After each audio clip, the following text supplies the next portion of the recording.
I thought your casting of David was spot on. You know, like he's described in scripture as skillful in playing, man of valor, warrior, prudent in speech. There's so many great, like characteristics. And even talking to your cast today, they have so many wonderful things to say about Michael. And so I was just curious in terms of like the casting process of like finding this David that will reach audiences. How did you find Michael in the first place? I could not be more proud of an actor than I am of Michael. I feel like some coach watching a star athlete on the field. We looked at thousands of people while casting House of David, hundreds of people for the role of David himself.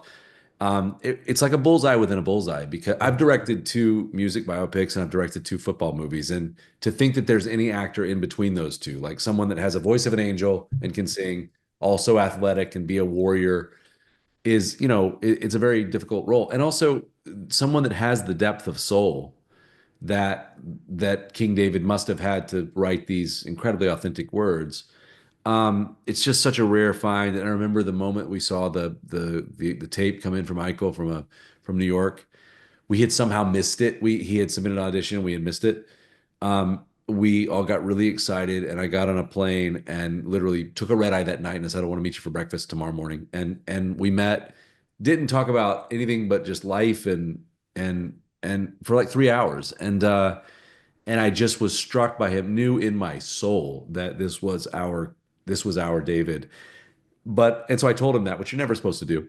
I'm like, I really think this is your role. And I said, but I've got a lot of people to convince, and this is a big, Prime Video global original. And so just do the work. And at every level, he's done the work, grown as an actor. And I could not be more proud of him. And I can't wait for people to see him on the screen. He's an amazing person as well as an amazing actor. I definitely have shared more than one commonalities when it comes to David, and I found it inspiring so much during the filming process.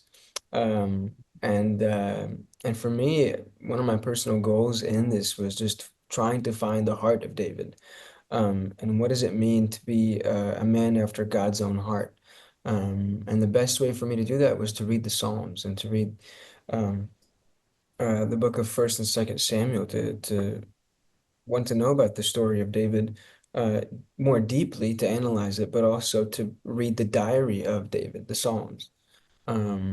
And it was so inspiring and helpful for me just to find out the type of man that he was in every aspect of his life, not just in the big moments, but in the little moments when he was alone, when he was with the sheep, when he was put down. What kind of man is he then? What else did maybe the art department kind of set around you that helped you feel like you were living in this role, that this world was real for you as Samuel? Well, the art department, they supplied this wonderful place called Greece, right? Where we film. We film in Attica, which of course is the surrounding area or province where Athens is. And it's just the landscape itself, just it just it just reeks of ancient. It's just ancient. The heat, the dryness, the density, the rawness. You don't have to pretend that. That's very real, and I think especially for us, Michael and myself, the 40 days and 40 nights.